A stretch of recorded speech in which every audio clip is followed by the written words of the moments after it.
Hi, in this video we're going to show you how to dual boot your computer with Windows and Linux when you have a secondary drive to install Linux on. So we did a video a while back on how to dual boot Linux and Windows using the same hard drive that your Windows installation is on. So we showed how to resize the drive so you can make room for Linux. But if you do have a second hard drive, that's really the way to go. That way you can keep things separately. All right, so let's take a look at the computer we're going to be using here. So it's a Windows 11 computer. So we have our C drive, and we're going to be installing Linux on this E drive here. So obviously this drive is going to be wiped. So if you have anything important on it like this, you're going to want to back it up first. All right, so before you begin, you're going to have to get your Linux installation media ready. So you could download an ISO file from whatever Linux distribution you plan on using. So we're going to be using Ubuntu since it tends to be very user-friendly and easy to work with. All right, so there are various ways you could create your installation media, but you are going to have to put it on the flash drive because Ubuntu is going to be too big for a DVD. So if we go to Properties here, we can see it's almost 6 gigabytes. There are some smaller versions of Linux that will still work on a DVD. But usually not the case if you want a full-featured package here. All right, so we're going to be using Rufus to make our bootable media here. So we have a flash drive right here, this 64 gig SanDisk drive ready to go. So all you need to do is download Rufus. I'll have a link for that in the description. It's just an executable, so nothing to install. All right, so you got to make sure you pick the right flash drive if you have more than one, otherwise you're going to overwrite something. All right, so we're going to be using a disk or ISO image right here. So we'll select that.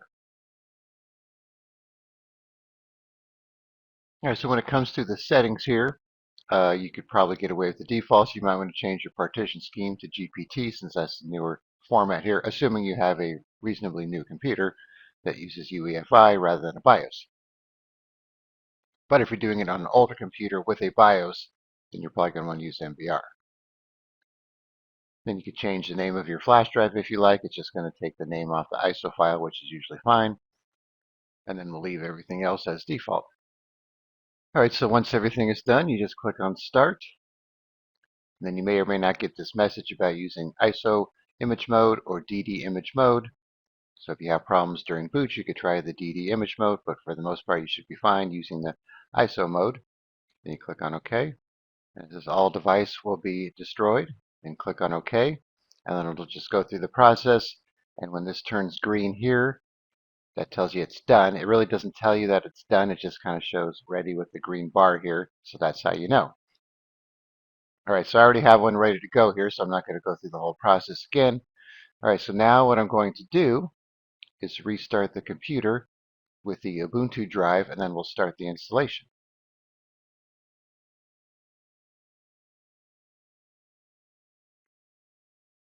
All right, so when you first start up here, you'll have 30 seconds to make a choice. So the default is try or install, and then you have the safe graphics mode if you're having display problems when you boot up. So we're going to go ahead and use the first option here. So when it comes to Linux, you can try it by running it in memory. So that way you can actually use the operating system before installing it. But you just got to keep in mind that you can't make any changes or install anything because once you shut down the computer, everything's going to be lost since it's just running in memory. All right, so we're going to press enter here.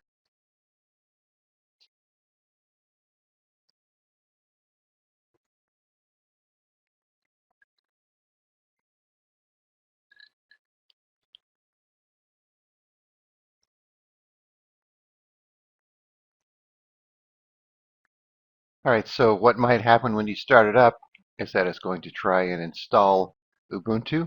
So if you don't want to install it, you just want to play with it, you could close this out here, and then you'll be on the desktop. And so you could actually use Linux and play around with it, see how it works, check out some of the apps and that type of thing. But this is not actually running on the computer yet because it's not installed, it's just running in memory. So you can just, click on the apps, do some web browsing, check out the file system, and that type of thing.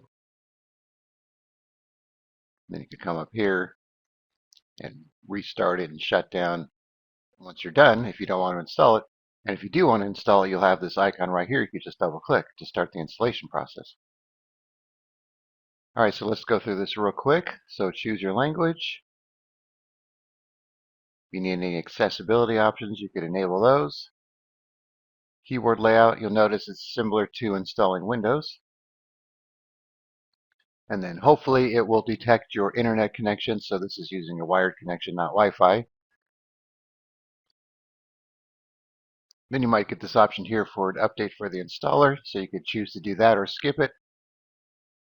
We'll update it now just so you can see what happens. Might have to pause if it takes a few minutes to download here.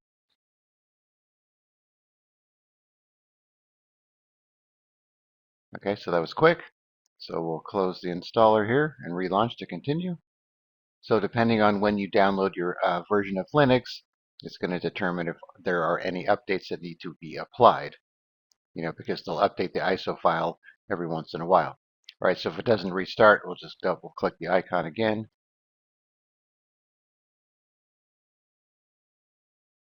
All right, so let's go through this real quick again here. Okay, so this is the important part here. So interactive installation, so if you want to be guided step by step, or automated installation. So if you have an auto install file, you could do that. So you're probably going to want to do the interactive installation. All right, so here you could decide if you want to go with the default options here, Essentials, Browser, or if you want to do an extended selection. Let's do this. All right, so you can install some third-party software for graphics and Wi-Fi connections. You probably want to do that, especially if you have a gaming type video card. And you could also download and install support for additional media formats. So I would suggest checking these, but I'm not going to just for the sake of time. All right, so here it detected Windows, which is what we want, because if you were to install Linux first and then try to install Windows, it's going to overwrite the bootloader and then you're going to have some problems. So it's always better to have Windows first. All right, so we're going to do this two ways here. First, we're going to do install along Windows Boot Manager to show you what that does, because we have that secondary drive with some files on it. And then we're going to come back and do it again, and we're going to do the erase disk and install Ubuntu option and use the whole drive. All right, so let's start with this option here. Click on Next. Okay, so now it wants us to select the partition here. So here's where you have to be careful. So if we do the drop down, you can see this is our Windows Boot Manager. So this is our 100 gig drive, and this is our 150 gig drive. So for some reason, these disk tools in Linux always seem to read them a little off here. So it says 106 instead of 100, and 161 instead of 150. But you can see here it says 150. So this is the suggested amount of space it wants to use, but we're going to use the whole thing for Linux here. So we're going to slide this all the way across here. And you can see this drive designation matches this here. All right, so we're going to go ahead and click Next. All right, so now you need to create an account. We'll just call this guy Bob, and then it'll give it a computer name on its own, but we could say Ubuntu PC, for example. And it'll also match the username with your name. So this is your name, and then this is going to be the account that you log in with. And it's going to make it lowercase as well. Put your password here. Confirm the password.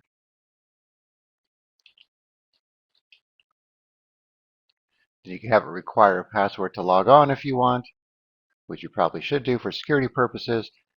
And then there's an Active Directory option if it's like a work environment. So we'll click Next. All right, then we need to pick our time zone. You can move the slider, or we could do the drop down here. So this is correct. All right, so here are our options here. Install Ubuntu along Windows Boot Manager on the secondary drive. We use the option for the extra applications. We're not using any disk encryption. So here is our partition layout. But just take note of this first partition here that says it was resized to 10 gigabytes, because that will come into play when we boot back into Windows after the installation. So you can see here it did its own thing to create its extra partitions, kind of like Windows does. So if everything looks good, we'll click on Install.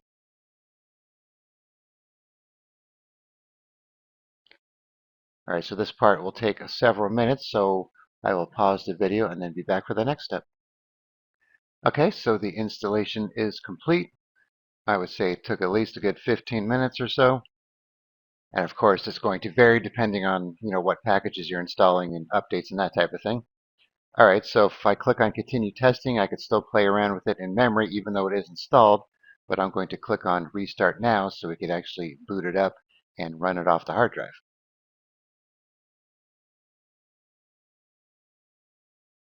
All right, so it wants you to remove your flash drive and press enter so it doesn't boot up to the flash drive again, so we'll do that.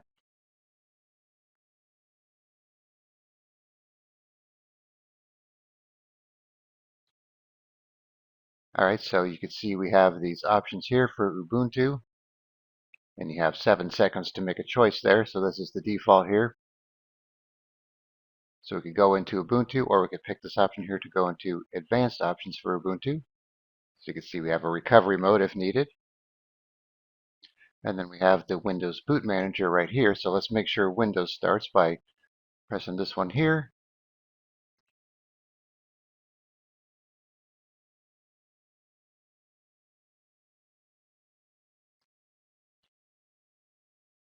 All right, so we have our login screen for Windows. So let's check this out real quick. All right, so let's take a look at File Explorer here. Now you can see here our data drive is still there, but it only says there is 10 gigs and 2 gigs free, and all the files are there. And if we go to Disk Management,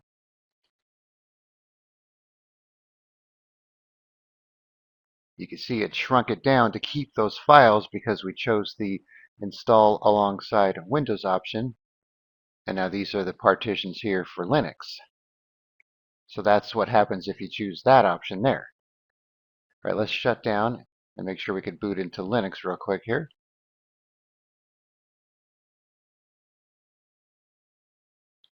All right, let's go ahead and press enter here.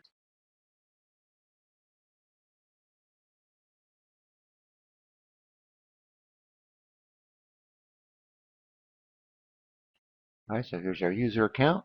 Put in our password.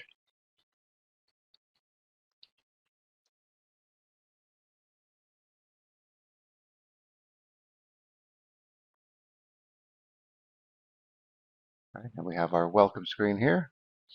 Click on next. If we want to go through all this, we'll just skip everything here.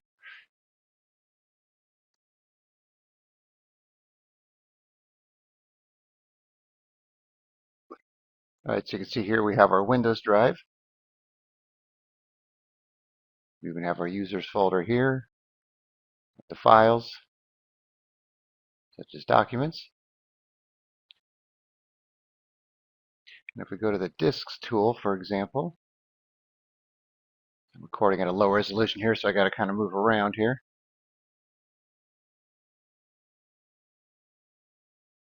You can see we have our Windows partition here as well. But if we go to our files, other locations, here's our Ubuntu drive right here. All right, so now I'm going to revert back to right before the installation, and then we'll choose the other installation option so it uses the whole drive instead of the alongside with Windows option. All right, so we're back at this screen here. So how do we want to install it? But this time we're going to do the erase disk and install Ubuntu. You have an advanced features button here too. If you want to use any encryption or anything like that, well, we're not going to worry about that. So we can click on next. All right, so now we need to pick our drive here. So this is the Windows drive with the 100 gigs. And here's the 150 gig drive for that secondary drive, so make sure you pick the right one. All right, so it's going to be using the whole drive here, so click on next. Okay, so I'm just going to do the same thing real quick here.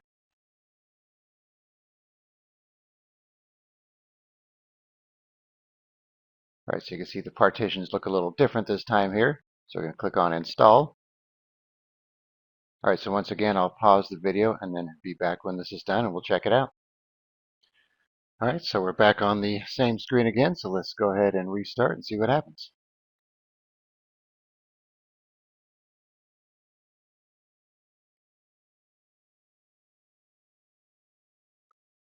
All right, let's go into Windows this time and see what it looks like.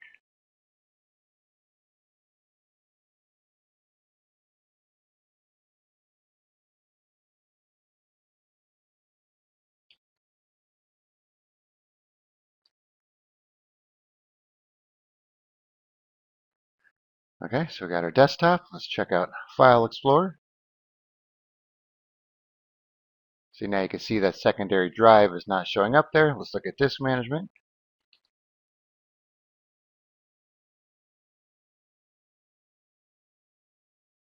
You can see it shows up here because there are no Windows partitions on that drive because we use the second option to use the entire drive for Linux rather than the install alongside Windows option. So technically the drive is there, you just can't see it from Windows. All right, so now let's boot into Linux real quick just to make sure that works.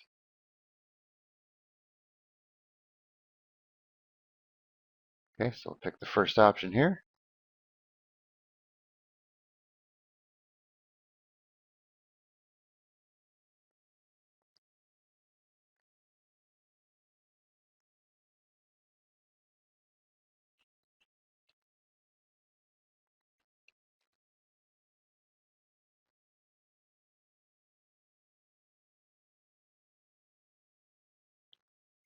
We have our welcome screen again here.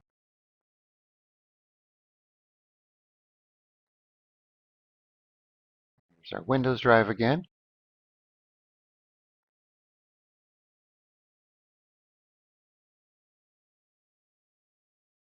Here's our Ubuntu drive. All right, so as you can see, it's not too difficult to dual boot Windows and Linux. So like I said, just have Windows installed first. And if you do have data on your secondary drive that you want to keep, you're going to want to use the install alongside Windows option. Otherwise, you could use the secondary method we showed you to use the entire drive. But either way, no matter what you're doing, make sure you back up your Windows files first, just in case something goes wrong or you pick the wrong drive and you end up wiping out your Windows drive because you don't want to be left without your files. And then again, you should be backing up your files on a regular basis. All right, so like I said, I'll put a link in the description for Rufus, and then I'll also put a link in the description for Ubuntu in case you want to try out that version of Linux. All right, thanks for watching, and be sure to subscribe.